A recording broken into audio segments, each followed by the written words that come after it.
हमारा जीवन दो बातों से प्रभावित होता है जी। एक वंशानुक्रम, दूसरा वातावरण। जी जी, इनको समझाना पड़ेगा दोनों।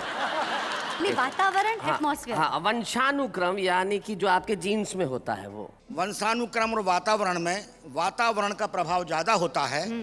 कवि सम्मेलनों में इतनी रेल यात्राएं करनी पड़ती हैं कि पूरा जीवन ही रेलमय हो गया। अच्छा। उसका क्या प्रभाव पड़ा कि मेरे लिए तो ये रेलवे मीनिया है, लेकिन मेरी धर्म पत्नी के लिए रेलवे फोबिया है। तो रचना का शीर्षक है रेलवे मीनिया। जी। पत्नी ने कहा डॉक्टर के यहाँ जाना है, थोड़ा सा चेकअप कराना है।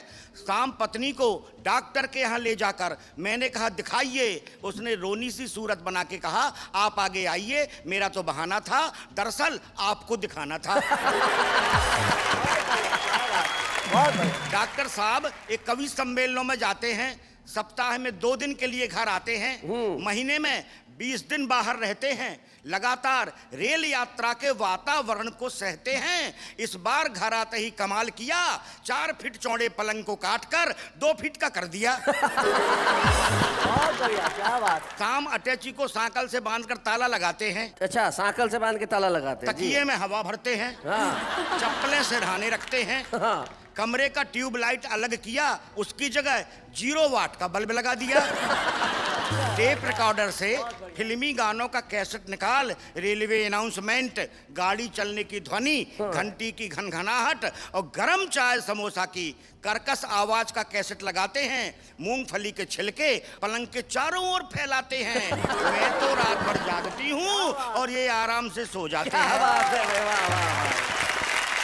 वाह वाह, क्या बात है। पता नहीं कैसी जिंदगी जीते हैं, कप में चाय दो तो कुल्हड़ में पीते हैं। एक रात मेहमान आए तो मैंने इन्हें जगाया, इन्होंने करवट बदली और मेरे हाथ में रेलवे टिकट और 50 रुपए का नोट थमाया। बहुत बढ़िया, बहुत।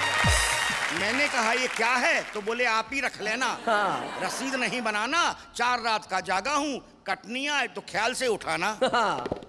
पिताजी से दहेज में मिला सोफा सेट, आधे दामों में बेच आए, बदले में 2 लंबी सीमेंट की बेंच खरीद लाए। अच्छा।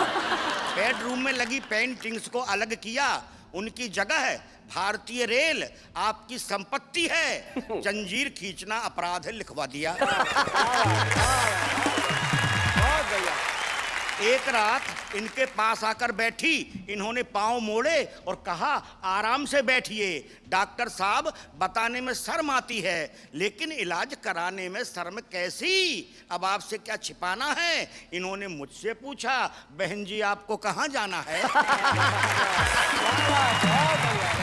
मुझसे पूछा बहन जी आपको कहाँ जाना है। डाइनिंग टेबल पर खाना खाने से मना करते हैं, पूड़ियाँ मिठाई के डिब्बे में और सब्जी प्लास्टिक की थैली में भरते हैं, फिर अपने 2 फुटिया पलंग पर बैठकर खाते हैं। पता नहीं क्यों बीच बीच में हिलते भी जाते हैं। एक रात मेरे भाई और पिताजी आए, दोनों इनकी हरकतों से लजाए।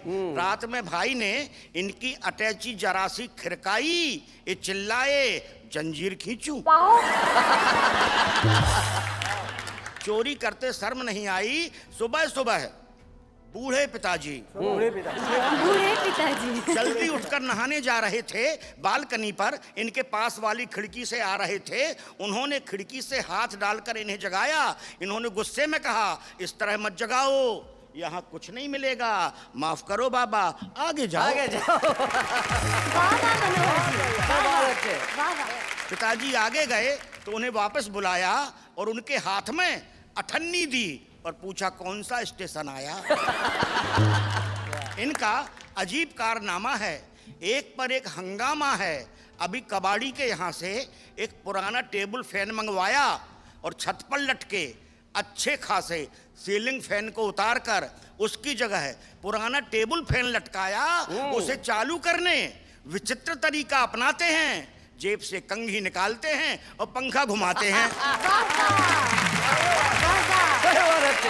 बहुत बढ़िया। सुबह अटैची खोलकर मंजन ब्रश साबुन निकालकर बाथरूम की ओर जाते हैं। मैं कहती हूँ ठहरो, बेटा गया है, तो वहीं लाइन लगाते हैं।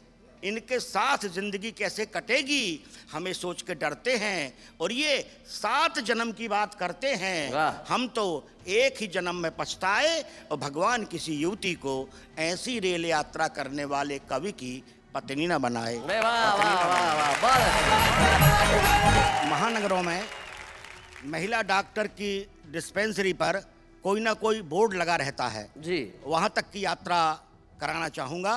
डॉक्टर पत्नी पति से बोली, देखो वो कॉलेज का छोरा, दुबला पतला गोरा गोरा, खिड़की में से झांका करता, केवल मुझको ताका करता, हरकत उसकी रास न आई, साजन जाकर करो पिटाई। अच्छा। साजन पहुंचे जाकर मारा, बोले अब तू देख दोबारा। लड़का बोला, पहले वह तुम बोर्ड उतारो, फिर देखूं तो मुझको मारो। पति ने पत्नी का बोर्ड निहारा, जाकर फौरन बोर्ड उतारा। लिखा हुआ था महिला डॉक्टर, समय देखने का 8 से 12। बहुत अच्छे। वाह वाह। क्या करे बेचारा। हमारे यहाँ जो सबसे बड़ी समस्या है वो दहेज की है जी। और उस पर एक कविता जिसमें हास्य, व्यंग और करुणा 3 पक्ष हैं, प्रस्तुत करता हूँ। अब हास्य, व्यंग, करुणा हमारे क्या नए बच्चों ने समझाना पड़ेगा। इसमें ह्यूमर भी है, सटार भी है और पैथोस भी है। अब इन्हें आसानी से समझ में आया जब मैंने हिंदी में समझा दिया। मैं एक समझाने वाला साथ में रखता जी, हूँ। रखना भी चाहिए आदमी। दहेज की समस्याओं को देखते हुए लगता है कुछ दिनों बाद ऐसा भी समय आएगा कि एक सुयोग्य कन्या के लिए अयोग्य वर ब्लैक में ही मिल पाएगा। मनोहर जी। एक सुयोग्य कन्या के लिए अयोग्य वर ब्लैक में ही मिल पाएगा। जी। हमने भी इस ज्वलंत समस्या पर गौर किया और मौके का फायदा उठाते हुए एक पति विक्रय केंद्र खोल दिया। पति विक्रय केंद्र। अपने मित्र से एक बोर्ड मांगा जिस पर लिखवाकर टांगा, महिलाओं के लिए खुशखबरी, कृपया इधर आइए। अच्छा। हमारे पति विक्रय केंद्र से सुंदर, सस्ते एवं टिकाऊ।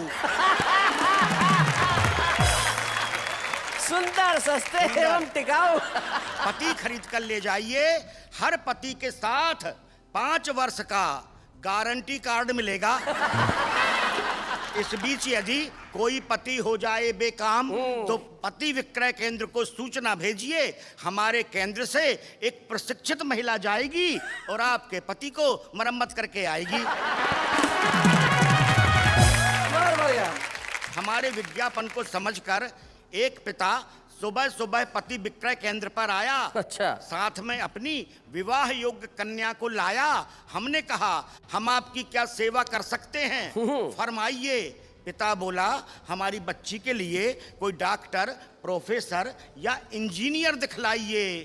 हमने कहा, सॉरी, इनका तो निश्चित कोटा आता है जिसे कोई उद्योगपति या मिनिस्टर ही खरीद पाता है। वाह वाह वाह वाह वाह, बहुत अच्छे, बहुत बढ़िया। पिता डबडबाई आंखें लिए लौट गया। हमने सोचा आए कोई ग्राहक नया, तभी आफत की मारी एक महिला बेचारी पति विक्रय केंद्र पर आई और बोली, हमारी बच्ची के लिए कोई सेकंड हैंड पति दिखाइए। अच्छा। हमने खुश होकर कहा, मैडम प्लीज इस तरफ आइए, यही एक पीस है।